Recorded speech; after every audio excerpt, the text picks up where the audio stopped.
Libre, Alfortville. Si on veut, on peut. Un atelier d'écriture radiophonique proposé par la compagnie Est-Vrai dans le cadre du laboratoire intergénérationnel des bâtisseurs et rêveurs d'école, une investigation fleuve de 2 ans sur des territoires multiples pour interroger l'école, celle d'avant, d'aujourd'hui, mais surtout celle de demain. En septembre et octobre 2023, Stéphane Choucroune a rencontré les éducatrices et éducateurs des associations Espoir, ACA, SLIC et de la mission locale. Il a dialogué avec des jeunes du quartier des Alouettes et du quartier Chantraine d'Alfortville. Avec Baptiste Fèvre, ils ont animé un stage au Théâtre Studio d'Alfortville du 23 octobre au 2 novembre. Salut Baptiste, c'est Stéphane Choucroune. Écoute, tu peux me rappeler, j'aimerais te parler d'un projet, c'est un atelier qu'on pourrait faire au Théâtre Studio d'Alfortville dans le cadre de la série de projets, d'ateliers qu'on fait pour préparer la création de notre école Tragicomédie.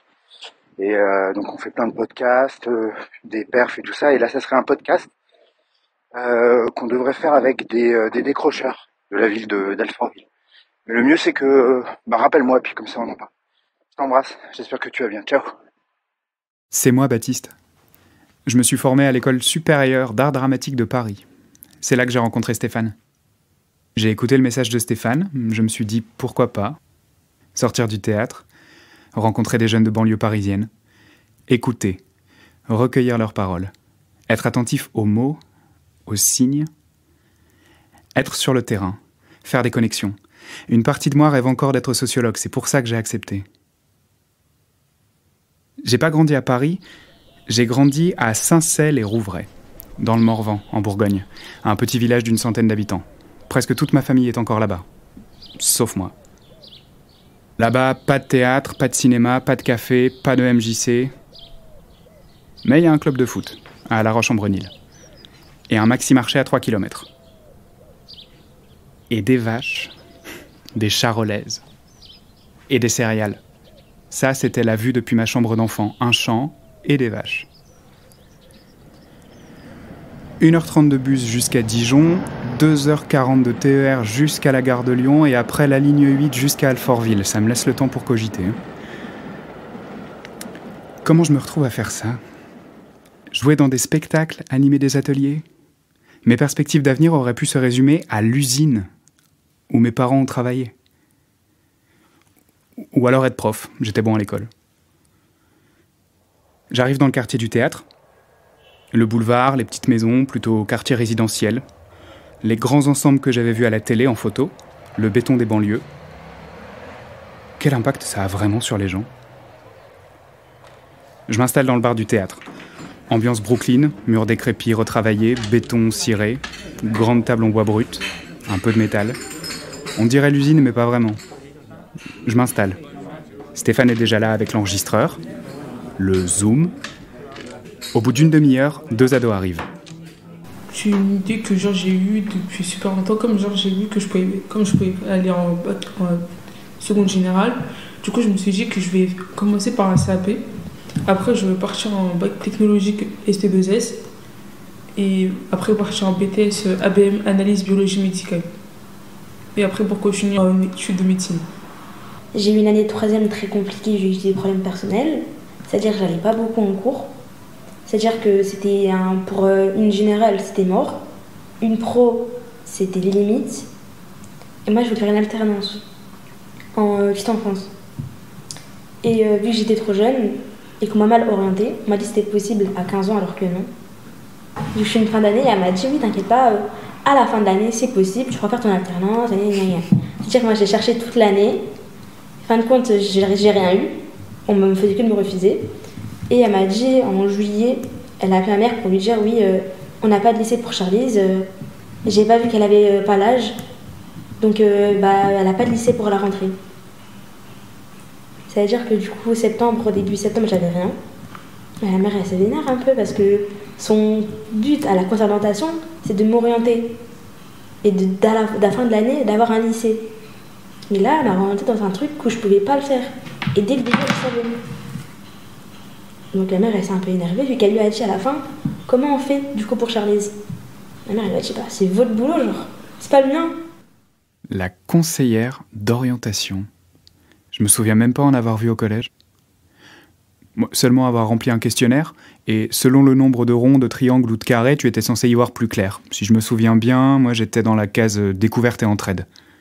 On me conseillait de trouver un travail qui me permette de voyager et de rencontrer des gens. Travailler dans une ONG par exemple, ou quelque chose du genre. Et puis il y a eu madame... Merde, j'ai oublié son nom. Ma prof de français au collège François Pompon. En 3e, elle m'a dit... Tu aimes lire, tu as de l'imagination, tu devrais faire un bac littéraire. Bon, tu as écrit crétin au lieu de chrétien. Mais ça, c'est pas des vraies fautes, hein, c'est juste des fautes d'attention. Tu devrais t'inscrire à l'option théâtre du lycée de Semur. C'est ton lycée de secteur. Le théâtre ? Moi ? Je suis super timide. Je pourrais pas. Je pourrais dire non. Ne pas y aller. Mais j'ai pas osé. Et après tout, pourquoi pas ? Si t'es capable de le faire, je suis pour le faire. Si t'es pas capable de le faire, faut laisser tomber. Non, en vrai, même pas. C'est si tu veux vraiment réussir dans une matière ou dans un métier, tu vas te donner à fond pour le faire. C'est ça. C'est si tu veux pas, si tu veux pas cette matière, t'aimes pas ou autre, ça va pas te donner du tout une envie de le faire, ça va pas te donner une envie de lui, vas-y, je vais travailler, je vais faire mes devoirs. Alors que si c'est une matière que t'aimes, tu vas te donner à fond, tu vas te dire oui, ça, je vais faire ça, je vais trouver ceci. Pour un métier, c'est pareil. Pour ce métier-là, je vais faire ça. Alors, je me donne à fond pour le faire. Je vais m'informer par rapport à ça, etc. Plein de choses. Donc oui, si tu veux le faire, tu peux le faire aussi. Tu peux habiter au Grand Ensemble, tu peux devenir ce que tu veux. Tu peux habiter aux Alouettes, tu peux devenir ce que tu veux. Ouais, n'importe où, quoi. Tu peux habiter à la Marne, tu peux devenir ce que tu veux. C'est à toi de... Vraiment, c'est à la personne de savoir ce qu'elle veut faire et pas de s'en faire influencer. Parce que la plupart des gens en vrai qui habitent dans des cités, ils sont plus influencés par leurs amis. Vas-y, viens, on fait ça. Vas-y, on fait pas ça, on s'en fout des cours, on va faire là. Alors qu'en vrai, si tu te fais pas influencer, tu peux aller très haut. Si t'en as envie, quoi. Tu peux devenir ce que tu veux, peu importe où t'habites. On peut, si on veut. On peut, si on veut. Vraiment. Alors, on veut ? On peut ? Mais oui, on peut. Parce qu'on veut. On veut vraiment. Il faut le vouloir. Le pouvoir. Le super pouvoir. Quand tu super veux, tu super peux. Avec Stéphane, on va super y croire. On va le faire, ce podcast. Mais pour l'instant, on attend encore Charlize et Lika. On va attendre longtemps, hein. Elles reviendront pas. Dès le 2e jour, elles sont plus là. C'est dommage parce qu'avec Lika, on devait faire un chef-d'œuvre.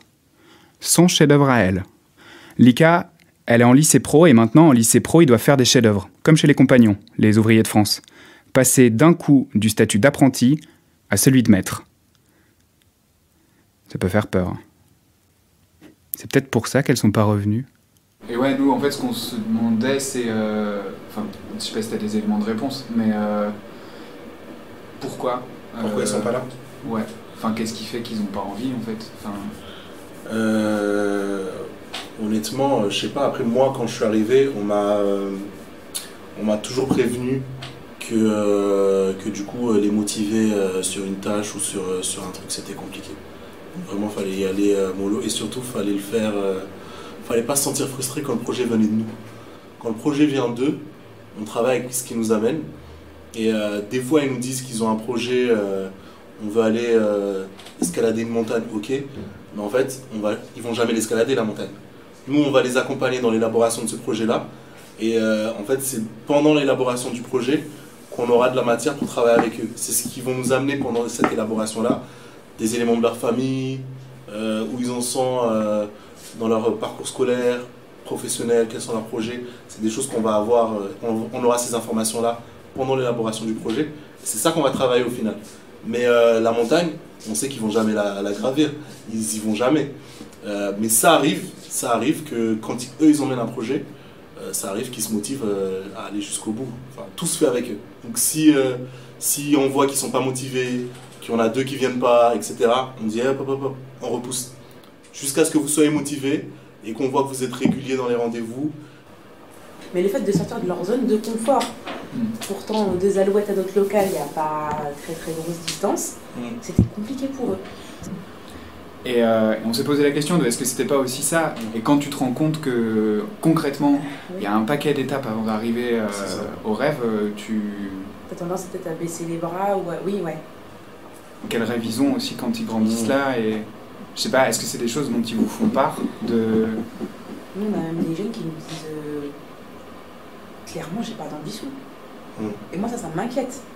Je préfère autant accompagner un jeune qui va dans tous les sens, qui a 36 000 projets, même s'il va pas au bout des projets. Je me dis, bon, ok, mais au moins qu'il y a il cherche constamment à vouloir s'en sortir, qu'un jeune quand même de 15 ans qui me dit, j'ai pas de rêve. Wow. Et c'est quelque chose que nous, on retrouve dans pas mal d'endroits, dans les classes et tout ça, souvent, des jeunes qui n'arrivent plus à y aller. Se motiver. Ouais. Comment on fait? La discipline, elle est compliquée. La motivation, la détermination, c'est très très très compliqué. Surtout pour ces jeunes-là qui sont un peu isolés des institutions, qui sont parfois déscolarisés. Donc même, ils savent plus ce que c'est de mettre un réveil et de se lever pour un but le matin. Qu'est-ce qu'il faut faire? On va dans les quartiers, on tient des permanences, et même quand on tient des permanences, ils ne viennent pas. Mais vous montrez que vous êtes là, quoi. Ouais. On le fait parce qu'on se dit, on a envie d'être là pour eux et de se sentir utile aussi. Et on se dit, si on le fait pas, qui va le faire, quoi. C'est un secteur qui est en manque de professionnels. Même dans notre équipe, ça se ressent, on n'est même pas au complet. Dans notre asso, on a 9 équipes de prévention dans le Val-de-Marne, sur 9 villes différentes. Il y a des équipes où il y a 2 éducateurs, pour un territoire de 200 000 personnes. Peut-être que je serais plus utile ici, avec eux. Il manque d'éducateurs spécialisés. J'ai posé la question à Stéphane. À quoi ça sert le théâtre? À qui ça sert? Qui vient au théâtre? Qu'est-ce qu'on y fait? Des chefs-d'œuvre? Il faut du temps pour faire un chef-d'œuvre, pour parvenir à quelque chose. Il faut être là, il faut de l'énergie, de l'envie, du travail au quotidien. On peut, si on veut. Lika? Charlize? Vous vouliez pas? On aurait pu. Moi, l'école normale, c'est pas pour moi. Moi, j'arrive pas à l'école. Ça fait que j'arrive pas. C'est pour ça que je me suis fait virer, justement. En seconde, je me suis fait virer de l'établissement et en première aussi. Pourquoi? Parce que je venais pas, j'arrive pas à suivre l'école. Je suis pas... Du coup, là, j'ai pas envie de rester sans rien faire. J'ai plus de lycée, du coup, c'est pour ça que je m'inscris en lavoir. C'est un quoi que je vais faire un bac plus 5, c'est pour me retrouver dans le même endroit que des gens pas scolarisés. Même endroit. Et je suis même mieux que je suis chef d'équipe. À l'école, moi, j'ai juste appris à être assidu, concentré. En fait, ils nous donnent plus tard. Voilà, des règles de vie en gros. Oui, les règles de vie. Moi, je trouve que tout ce qu'ils nous font faire, par exemple, je trouve que ça sert un peu à rien. Je trouve que ça sert un peu à rien parce que dans la vie de tous les jours, tu peux te débrouiller. Et aussi au collège, ils nous orientent mal. Ouais. Et en fait, par rapport à notre comportement ou notre travail qu'on fournit en classe, ils vont nous envoyer en pro, en CAP. Et c'est bien CAP, mais il y en a, ils ont largement le niveau pour la générale, mais ils nous disent non. Ouais, ils décident ici. En fait, ils décident de notre avenir. Et à cause d'eux, peut-être qu'il y en a, ils ont leur avenir gâché. Faut le vouloir, hein, les gars, aussi, c'est ça, hein, faut le vouloir, faut aller chercher. Hein. Y a rien qui vient chez nous, hein. Faut y aller. Faut y aller, si tu vas pas, ça viendra pas. Hein. Faut y aller, faut travailler, faut se donner les moyens. Et celui qui se donne les moyens, sincèrement, il y arrive. Sincèrement. C'est vrai, hein. Études, pas études, ça aide dans les études, c'est vrai, mais... Si tu vas patron, tu vas trouver. Nous, on est prêts à te le prouver, hein. En allant avec toi, moi je suis prêt à aller avec toi, démarcher, frapper chez les patrons, je peux le faire ça avec toi. Si on veut, on peut. Pas tous avec les mêmes avantages au départ. Ouais, c'est ça. Il y a beaucoup de discrimination aussi. C'est difficile en ce moment de trouver un travail. Par exemple, quand tu es un noir, par exemple, ça peut être plus difficile qu'un blanc qui vient de Paris, famille aisée et tout, c'est difficile. Hein. C'est beaucoup de contacts de nos jours. Moi, par exemple, je travaille à l'aéroport. Moi, j'ai déjà postulé à l'aéroport, moi. On m'a jamais appelé. Moi, c'est mon oncle qui m'a fait rentrer. Donc c'est le réseau. Là, c'est familial. Donc tout ce que tu fais, c'est le réseau. Je suis d'accord avec toi. Par exemple, là, je veux changer de truc. Genre à l'aéroport, mais je veux changer de truc. C'est pas aussi simple que quand il m'a fait rentrer. Moi, quand il m'a fait rentrer, j'ai envoyé mon CV aujourd'hui. Le lendemain, ils m'ont appelé. Ils m'ont dit t'as un entretien aujourd'hui. C'est que les contacts de nos jours dans tout ce que tu fais. Et du coup, là-dessus, est-ce qu'on est égalitaires, tous? Est-ce qu'on a tous le même réseau? Non. Dans le Morvan, il n'y a pas de réseau. Je suis obligé de monter sur une colline ou dans un arbre pour capter. Il n'y a pas la 4G, il n'y a pas la fibre. C'est la zone. On appelle ça la zone blanche. C'est si tu veux, tu peux. Ils ont que ça en tête. Si tu veux, tu peux. Oui, mais ça, c'est des formules magiques, Magic Johnson. Hein, c'est-à-dire qu'il voit Tony Parker, il voit le machin, il voit les influenceurs, il voit les influenceuses, il voit TikTok, ils ont l'impression que oui, si tu veux, tu peux, mais non. C'est si tu as fait, tu as une chance de... Et une chance de... c'est pas spontané, là, le succès ni la réussite. C'est le réflexe. Alors après, il est pas mal ça, ce réflexe. Il est tiré d'une envie de reconnaissance, il est tiré d'une envie d'y avoir droit à cette part de rêve de ce monde. Sauf qu'il ne rêve pas du bon oeil et qu'il se laisse embourber dans des passions, envies de succès, de réussite, de représentation de soi, où ça doit être le maxi qui est la valeur tip-top. Et tout ce qui est à milieu, puis alors si tu es un tout petit peu en bas, mais que tu fais l'effort, parce qu'on n'a pas tous le même rythme, on n'a pas tous la même capacité, tu sais, comment il s'appelait là, notre Usain Bolt, il est le premier, mais celui qui est le 10e, il fait quand même un record, hein, parce qu'il est 10e sur des millions de gens qui courent. C'est bien de tendre la main à celui ou une perche à celui qui se noie. Mais c'est bien aussi, encore une fois, et je te le répète, de tendre et de rajouter une marche à celui qui réussit, pour qui l'étape suivante, ce sera un succès, mais à qui il manque ce coup de main, ce truc, parce qu'il n'a pas les réseaux, parce qu'il n'a pas la famille qui peut l'accompagner, parce que dans son travail, où il s'acharne avec des éléments qui sont contraires, des vents contraires, lui il s'acharne à faire mieux, bien, et il ne se laisse pas influencer ni par en bas, ni par ses potes, ni par son temps, ni par l'appétit de l'appétence des smartphones et du machin, je t'enfume la gueule et je vais fumer un joint. Il bosse, il ou elle, hein, parce que, et elle se retrouve pour avoir un stage, faire une alternance, c'est la merde, la misère, et le fracas qui lui tombe sur la gueule, ça bloque. Et là, pour ces jeunes-là, il n'y a pas grand monde. Fin de journée. On va rentrer après la discussion avec Nordine. On a enfilé nos manteaux, on n'attend plus que la jeunesse arrive, on n'attend plus personne. Mais ça sonne à la porte du théâtre studio. C'est Mathilde. Elle a 21 ans, elle vient de La Réunion, de l'île de La Réunion. Enfin, pas vraiment directement de l'île de La Réunion, mais... Assise sur une fenêtre, je dessine un jardin. Je plante un cyprès, un hêtre, entre un plot et un engin. Je crée un parc là où le bitume règne. Je tends des rosiers sur un arc, dans une allée, quelques châtaignes. Je rêve d'aménager des prairies, là où les enfants s'épanouissent. J'ai fini par planter quelques arbres dans Paris, là où les fleurs s'évanouissent. Les jeunes pousses rêvent de voir le ciel, mais elles sont sous une terrasse, là où le riche, dans sa maison résidentielle, a sa porte ouverte, la clim on et se prélasse. Prends un avion, voyage au-delà des océans, toque à la porte du futur. Libère-toi, trouve un appartement, découvre-toi, ta vraie nature. Tout est très excitant, apprendre de nouvelles choses, rencontrer des gens, mais il y a cet écart d'identité, à la quête d'un semblant de communauté. Ton français est bon, mais quelle ironie. Le métro, trop facile, mais je ne viens pas d'ici. Vous dites de gentilles choses, mais dans votre cœur, vous me jugez. Mon manque de confort et mes doutes, la différence et le stress me coûtent. Je me suis un peu noyée, pas pu rester en classe, car je ne me sentais pas à ma place. 2 ans après, je suis toujours là, à la recherche d'un lieu à appeler chez moi. Pas à pas, j'irai mieux. On m'entendra parmi eux. Je crierai mon existence et ma passion. Je serai moi-même dans mes créations. On est content ?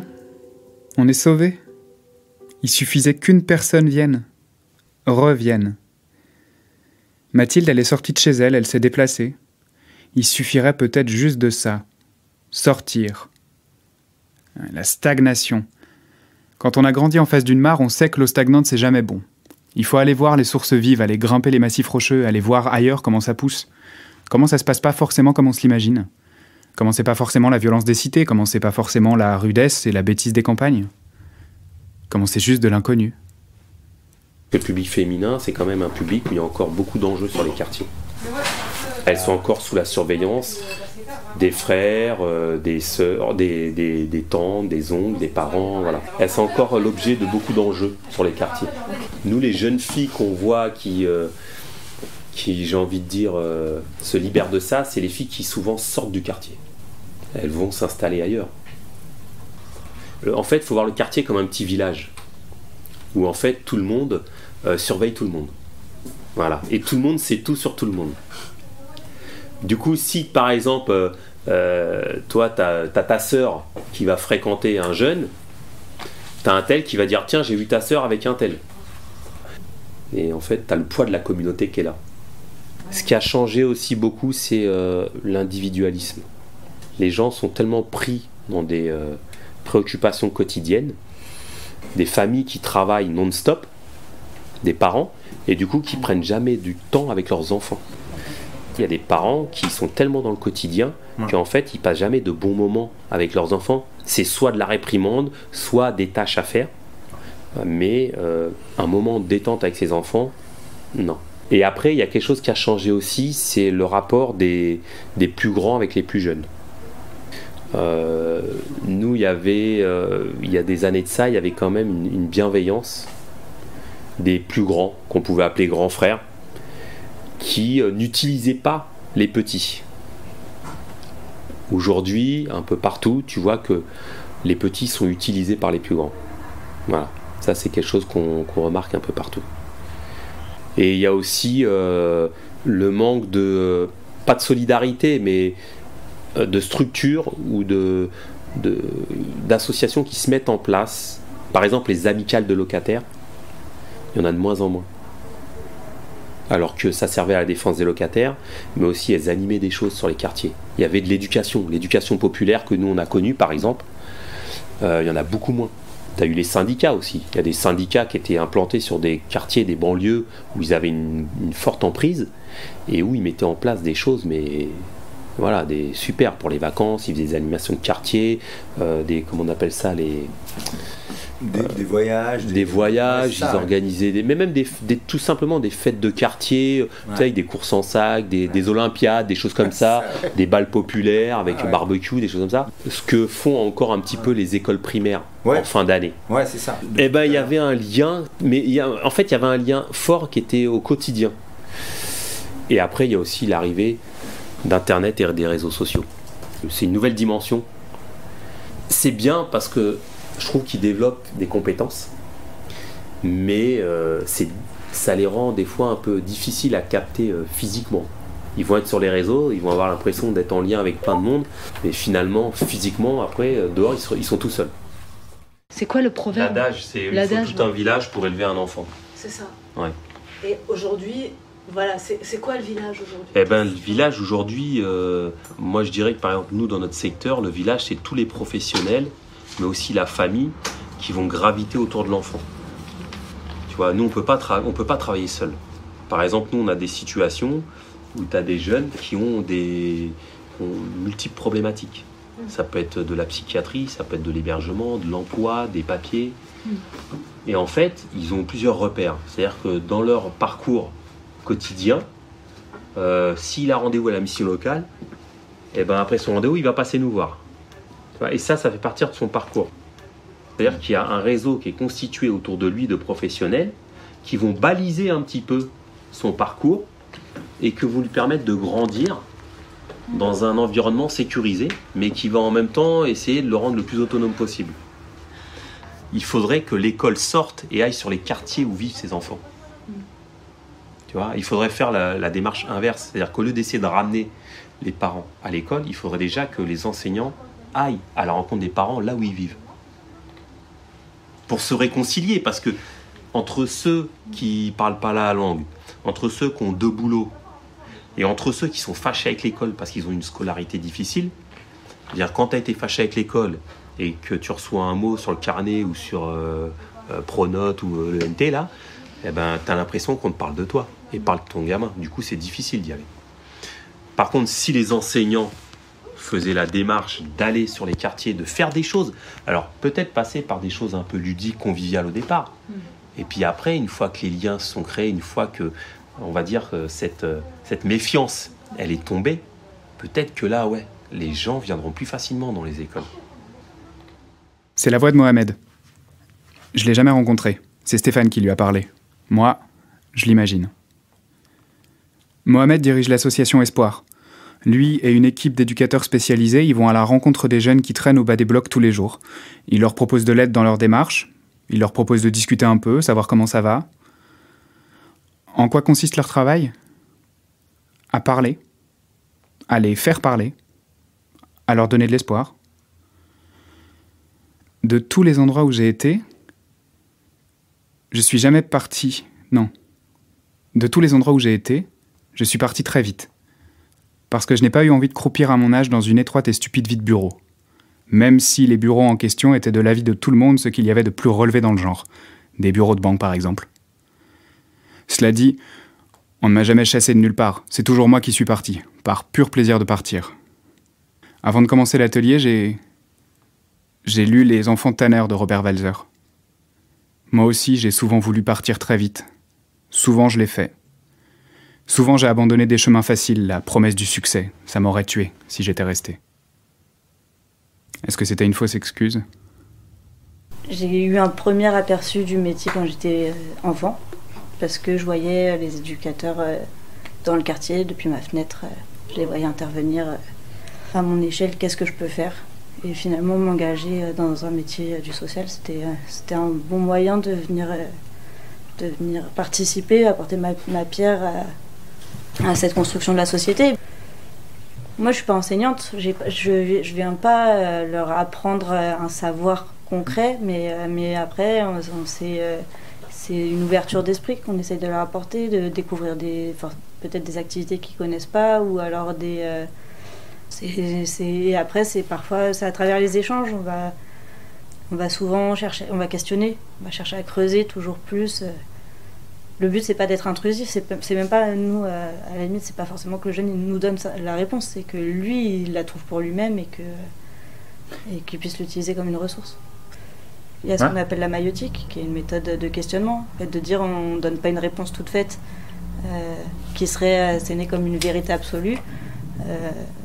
Les vérités, on les connaît pas nous-mêmes, mais au moins amener la personne à réfléchir par elle-même et à trouver sa solution, celle qui lui conviendra le mieux. La maïotique, ça signifie faire accoucher les esprits. Donc le principe, c'est de dire qu'on ne donne pas de réponse, on re-questionne. Et en fait, à travers plein de petites questions, on amène à une réflexion pour que la personne elle trouve sa propre réponse, ou ses propres questions, peut-être parfois aussi. Quand quelque chose nous est imposé, et bah ça prend moins bien que si c'est notre choix. Si on décide si on choisit d'aller chercher une information, on la retiendra mieux que si elle nous est assénée alors qu'on la trouve sans intérêt. La dimension obligatoire, la question du sens. Ce que j'apprends, ça me correspond pas, ça m'intéresse pas, ça va rien m'apporter, ça ne sera pas utile par la suite. On a besoin pour vivre ensemble d'avoir des connaissances communes, quelque chose qui nous réunisse, et c'est pour ça que je pense que c'est important aussi qu'il y ait un tronc commun par le biais de l'école, sans compter que c'est aussi un lieu de socialisation, c'est un lieu d'échange. À l'école, il n'y a pas que les cours. On s'adresse à des jeunes en plus qui sont pour beaucoup sortis à ce moment-là de l'obligation scolaire, et du coup qui en ont profité pour sortir du système. C'est vrai que nous, quand on parlait des décrocheurs, on s'adressait beaucoup à des jeunes qui étaient encore soumis à obligation scolaire et qui respectaient pas cette obligation. Mais en fait, une fois qu'ils ont 16 ans, il y en a plein qui arrêtent.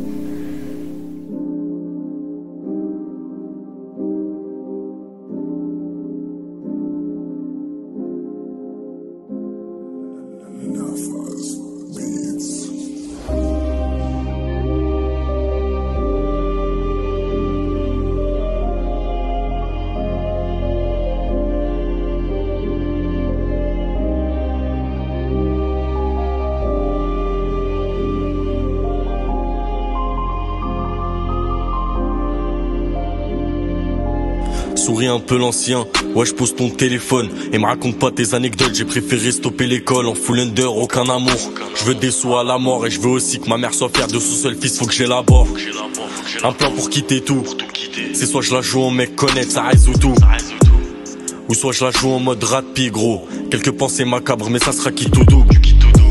Je crois que c'est le 6ème terre que j'allume. Je suis qu'un humain, pas un voyou qui veut des thunes, montre le volume. Des grandes salopes, y'en a plus d'une quand j'ai une galère, moi je sais quoi faire, gros, je suis pas dupe, je suis dans la stup. J'ai déjà essayé de la quitter, mais le haram m'a tiré, je continuerai tant que je serai la quitter. Aucun diplôme, j'ai tout en tête et sont bonnes mes idées. Y'a rien à savoir, juste du temps et je vais tout fructifier. Je sais qui a fait, j'ai brûlé mes défauts, on a grandi peu assagi en moi, je sais faire la part des choses, tout part de rien. On nous a jetés dans une fosse, mes escaliers qui sentent la pisse, sa mère va te cramer par la crasse et tu sais quoi. Au moins je sais qui sont les vrais, tout le reste m'en tape tant que j'ai métal en rendant joyeux petit étan et tu sais toi. C'est mieux d'écouter tes rampas quand t'étais encore qui pisseux, c'est eux seuls pour t'en ramper.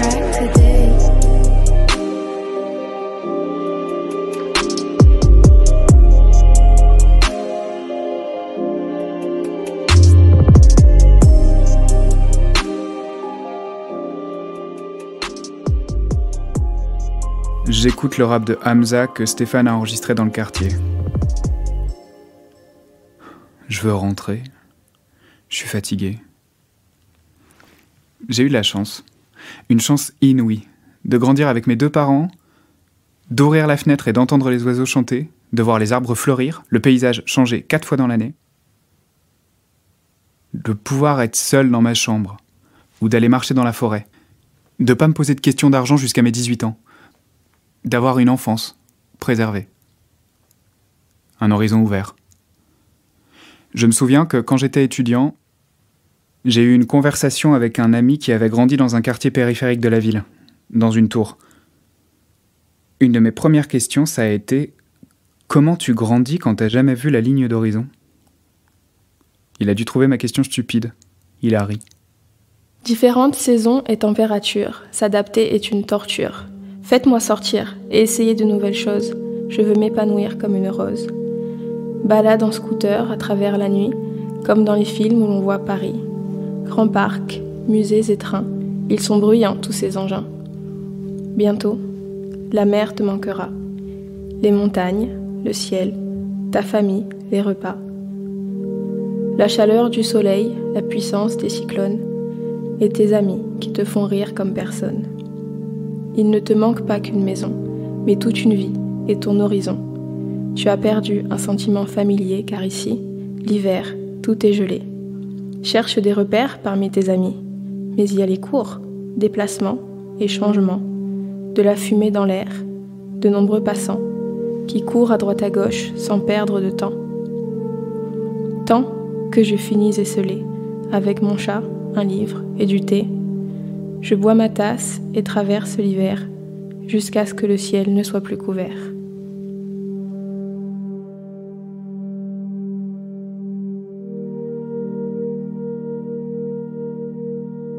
Robert Walser a grandi en Suisse. Il écrivait en marchant dans la forêt. Il se réveillait tous les jours avec une vue sur les montagnes, les sommets. Sur la 4e de couverture des Enfants Tanner, il est écrit que c'est le chef-d'œuvre de Robert Walser. Je suis pas sûr que Robert aurait été d'accord, qu'il avait vraiment envie d'écrire un chef-d'œuvre. Les Enfants Tanner, c'est l'histoire de Simon, le dernier d'une famille de 5 enfants. Il passe son temps à chercher du boulot. Il va d'emploi en emploi, d'endroit en endroit, en rêvant d'autre chose.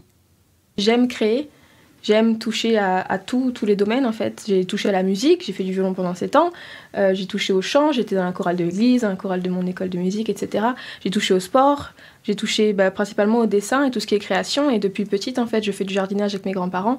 Et les plantes, la nature, les fruits, les arbres fruitiers, on avait au moins une 30aine d'arbres fruitiers sur leur terrain. Donc c'est cet amour, cette passion de retrouver quelque chose qu'on connaît dans une école en quelque sorte, étudier quelque chose qui nous plaît en fait, une matière qui nous plaît. J'aime dessiner, j'aime les plantes, j'aime récolter des plantes, faire sécher des feuilles, etc. Donc c'est vraiment retrouver cet amour de chaque petite chose que j'ai aimée dans ma vie, dans des études. Si tu avais un conseil à donner à quelqu'un pour entretenir son jardin justement? Faire pousser et laisser pousser.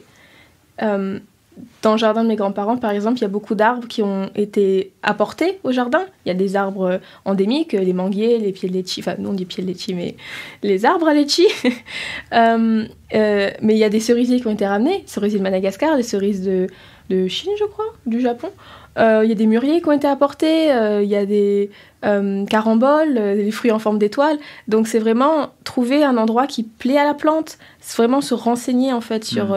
c'est un être vivant, c'est... Qu'est-ce que t'aimerais? Est-ce que tu t'as soif? Est-ce que t'as faim? T'aimes plutôt le soleil? Est-ce que tu fonctionnes avec cette plante? C'est pour ça qu'en fait, par exemple, à La Réunion, on a autant de mangues avec des parfums différents parce que les plantes s'adaptent à ce qu'elles ont autour d'elles. On a des mangues qui ont un petit arrière-goût un peu de café parce qu'il y avait les caféiers à côté. On a les bananiers à certains endroits qui sont plus sucrés, à certains endroits qui sont plus parfumés ou plus fleuris, un petit goût de vanille. Ça dépend de là où les arbres poussent. C'est vraiment où est-ce que tu as envie de pousser. À la fin du livre, une femme dit à Simon et un peu aussi s'asseoir et « Vous vous mettez toujours trop bas et les autres trop haut. Alors quoi? Est-ce qu'il faut commencer par prendre de la hauteur? Ou simplement s'inventer un nouvel horizon ?» En fait, c'était par rapport au fait de venir et de pousser et de voir qu'est-ce qui fonctionne en fait. C'est devenu un peu ma signature dans mes projets. C'est que dans tous les projets que j'ai fait dans mon école de paysagisme, je dédiais un espace dans le jardin ou dans l'aménagement où j'allais planter des plantes qui étaient partout sur l'espace. Mais je les laissais pousser. C'est-à-dire qu'il n'y avait pas d'entretien, il n'y avait pas de « Oh, faut mettre plutôt des buissons à cet endroit-là, des arbrisseaux à cet endroit-là, des arbres un peu plus grands là, celui-ci prend 10 ans pour pousser, il va faire cette taille. » C'est vraiment, je lance des graines et je regarde ce qui se passe et l'aménagement se crée tout seul en fait. C'est un espace libre où on voit qu'est-ce qui fonctionne et ça m'a un peu fait penser à mon expérience où je me suis un peu lancée sur Paris et je vois qu'est-ce qui fonctionne. C'est vraiment ma signature dans mes projets.